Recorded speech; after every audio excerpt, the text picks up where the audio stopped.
Is Russia set to invade Ukraine? Britain and the United States have suggested it's an imminent possibility after Russia amassed more than 100,000 troops on the country's border.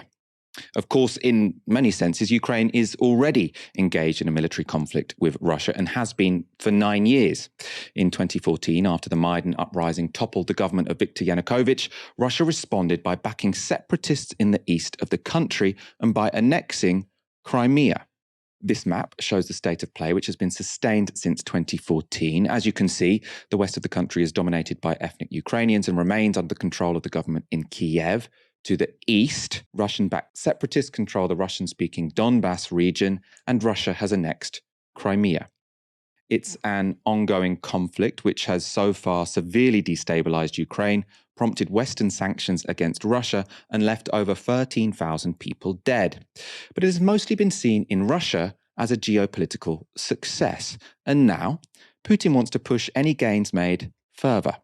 In negotiations which followed the recent build-up of troops on the Ukrainian border, Putin made the following demands to the United States: that NATO rule out further enlargement, including by allowing Ukraine to join, that all NATO forces should leave those countries which joined the alliance after 1997, and that NATO cease all military drills in Ukraine, Eastern Europe, Caucasus states, and Central Asia.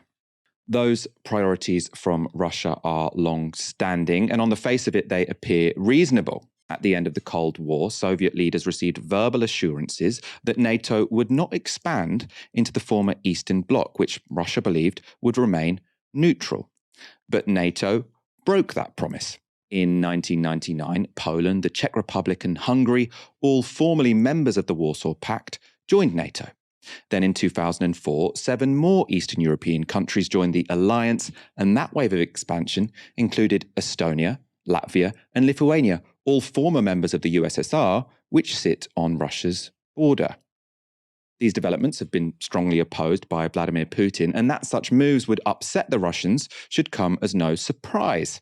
In 1997, America's most famous Cold War diplomat, George Kennan, warned against NATO's eastern expansion, saying it would inflame nationalistic, anti-Western and militaristic tendencies in Russian opinion, have an adverse effect on the development of Russian democracy, restore the atmosphere of Cold War to East-West relations, and impel Russian foreign policy in directions decidedly not to our liking.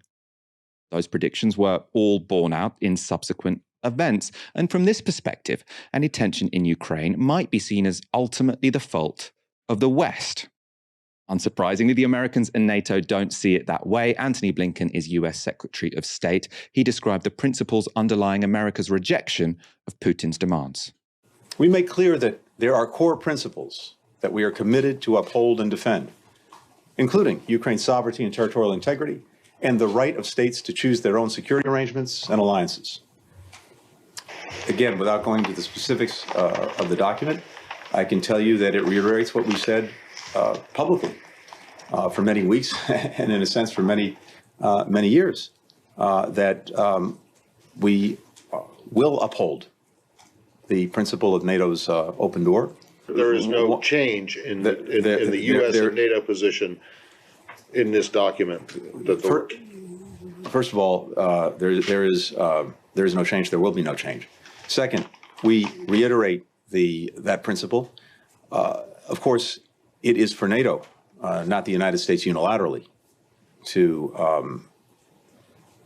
discuss the open door policy. These are decisions that NATO makes as an alliance, not the United States unilaterally. But from our perspective, I can't be more clear. NATO's door is open, remains open, and that is our commitment. Thank you. So the Americans are rejecting Putin's demand based on a principle that it is in any country's sovereign decision which alliances they choose to join. And if Ukraine, like Lithuania, Latvia, and Estonia before them, want to join NATO, no non-NATO country should have any say in that. Again, on the face of it, it's not an entirely unreasonable position, although one might do well to remember how the US reacted when its neighbor Cuba made its own sovereign decision to host weapons from their Soviet allies, and one might also imagine how the Americans would respond if China stationed troops in Mexico. Of course, any focus solely on the interests of superpowers risks overlooking the concerns and desires of the people who would be most affected by any war. That's the Ukrainians themselves. German broadcaster DW spoke to people in the Ukrainian capital, Kiev, on the rising tensions. I am very worried. Things are not easy in our country at this moment. But I hope the diplomats can find an agreement and that there will be peace in Ukraine. Of course I'm worried. There are people living here and they are in danger. I think nothing will happen. It's just the usual threats from the big bandit next door.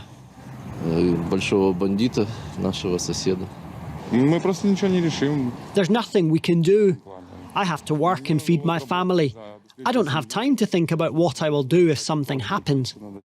For an idea of public opinion which is a bit more scientific, we can look to polling conducted by the Kiev Institute of Sociology. It shows that while Ukrainians once felt positive towards Russia, that reversed after the annexation of Crimea. Currently, the population is evenly divided on whether its attitude to Russia is generally good or bad. More concerning for Putin is how Russian actions have increased support for Ukraine joining NATO. Before 2014, Ukrainians generally opposed NATO membership, but according to a recent academic study, there is now a solid majority in favour of joining. That's the big picture. What it doesn't answer, though, is why this build-up in tensions is happening right now. I spoke earlier today to Leonid Rogozin, an independent journalist who worked for 12 years in the Moscow office of the BBC and who has written extensively on Ukraine. Vladimir Putin is famous for what British analyst Mark Galeotti calls adhocracy. He's basically improvising all the time. He's not proactive, but reactive. In this particular case, I think he was reacting in his trademark heavy-handed manner to a change of tack in the behavior of Ukrainian President Vladimir Zelensky, who used to be sort of a dovish leader of Ukraine, prone to compromise with Russia. But once President Joe Biden came into office early last year, Vladimir Zelensky suddenly changed into a Hulk, and he launched a clampdown on pro-Russian politicians and pro-Russian TV channels in Ukraine. He also started talking about membership action plan for Ukraine, for NATO.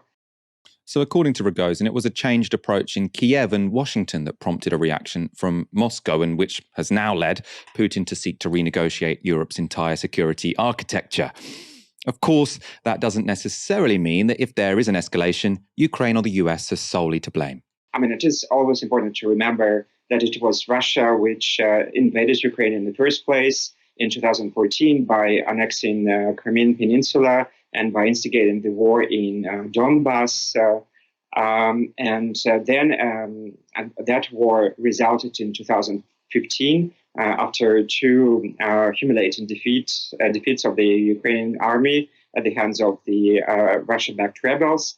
It resulted in a truce and the so-called Minsk agreements, which were not favorable for Ukraine, which were essentially imposed on Ukraine by Russia. Ukraine, throughout those years, since the end of the hot phase of the war, it has been trying to, not so much to ditch Minsk agreements, but to alter them somehow in its favor. The Wilson Center, an American think tank, explained why Ukraine might seek to amend the Minsk Accords.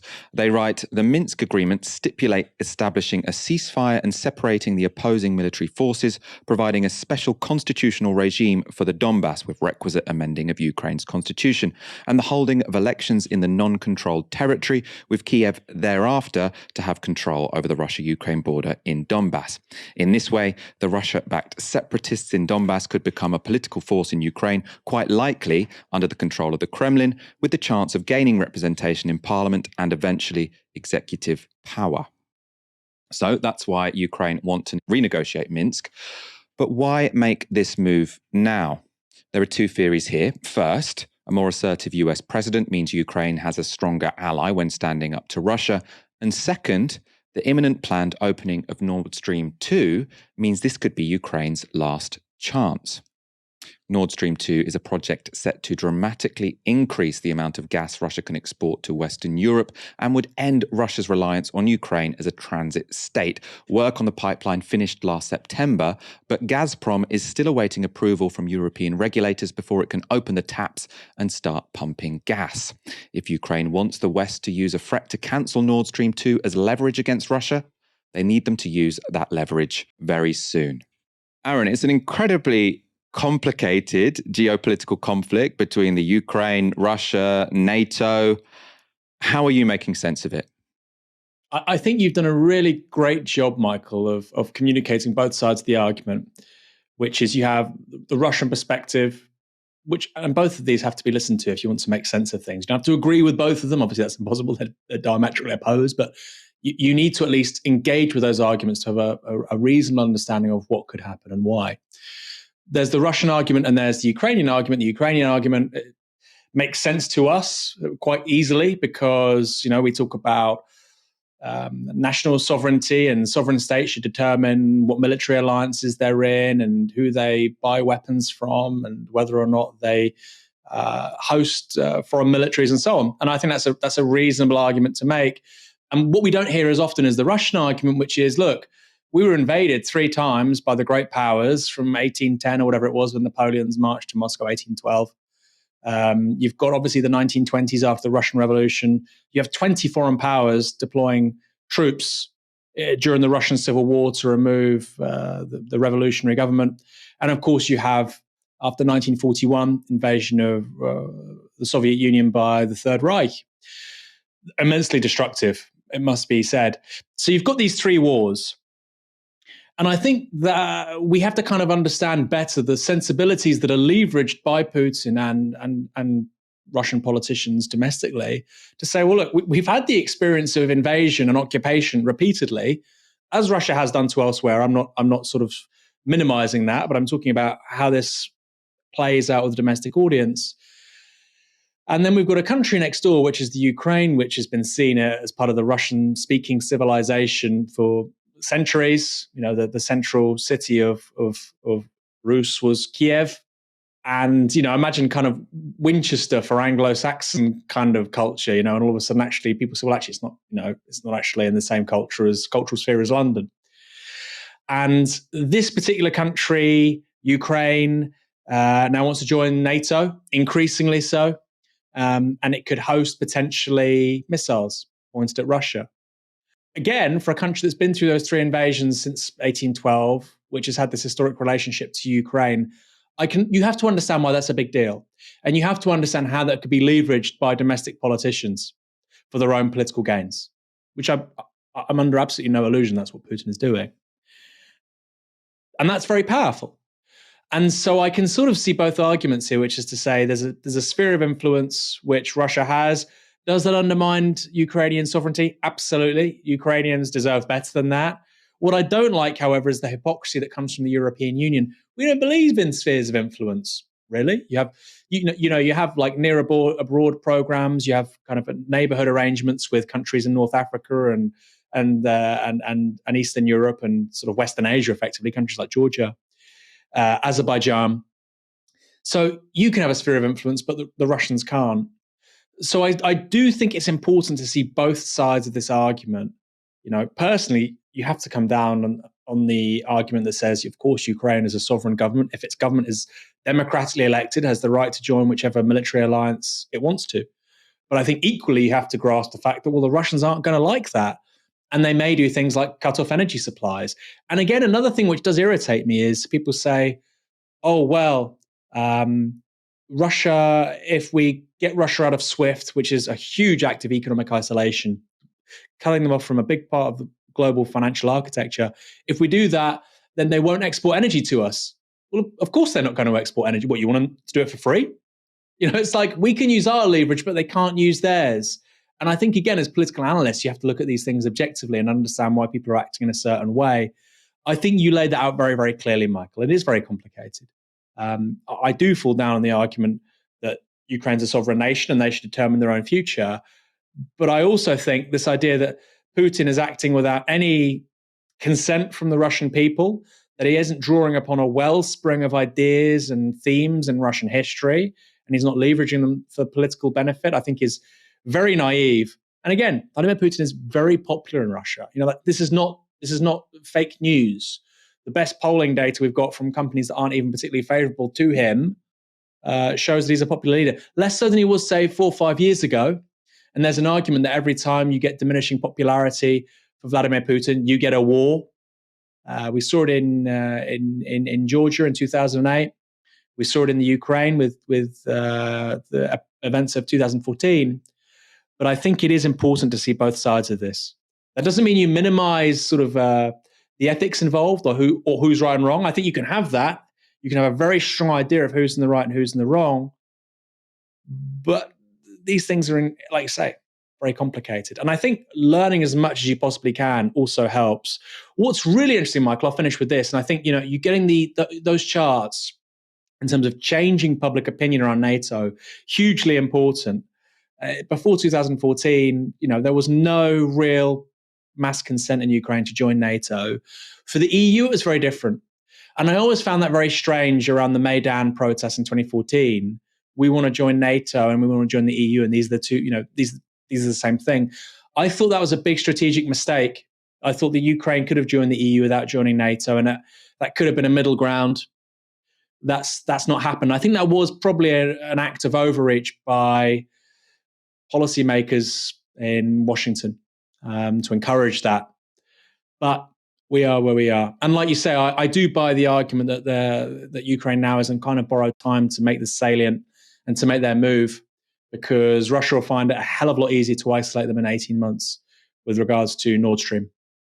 I mean, they're also, NATO is not going to let them join NATO partly, and I think this is potentially what was part of Putin's strategy, because NATO won't accept a member which is currently in a conflict, and Ukraine is clearly currently in a conflict. So Putin did get his way in that sense. He did sort of create facts on the ground which made Ukraine joining NATO, virtually impossible at this point, but still the Americans won't rule it out. Or, there are some NATO members, for example, Germany, who would be more than happy to rule it out. I suppose one thing I just add to that, because I absolutely agree. Obviously, sovereign nations have the right to request to join any military alliance. That's what sovereignty means. But military alliances also have the right to reject those applications, right? So I think the idea that the open door policy, which is to say anyone who wants to join NATO can join NATO, the idea that that's just respecting sovereignty, I think is a little silly, because what NATO should be able to say is, look, yeah, it's perfectly legitimate that you want to join us, but sorry, we promised the former Soviet leaders that we wouldn't expand onto their borders. You're on their borders, so we're going to have to find some different relationship we can have whereby, we can still trade, we can still have some concerns for your security, but obviously you can't join our military bloc because we told those guys we wouldn't.